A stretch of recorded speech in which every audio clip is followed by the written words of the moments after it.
Module 2. How are you? Verb to be. Lesson 1. How are you? Let's walk through Module 2, getting to know the very basic English conversation. It is, how are you? I'm fine. That's the dialogue that is in every English textbook. And is it always, how are you? Not at all. Sometimes we can hear, for example, how do you do? What's up? How are you doing? What's going on? Are you well? How are you feeling? Or how was your day? And the answers, here we have underlined fine.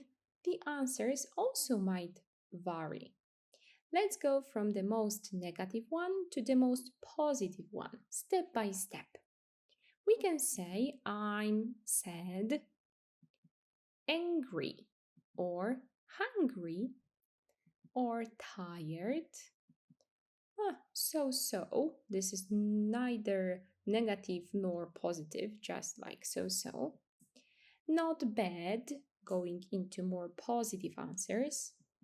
Good, very good, happy, or the best one is great.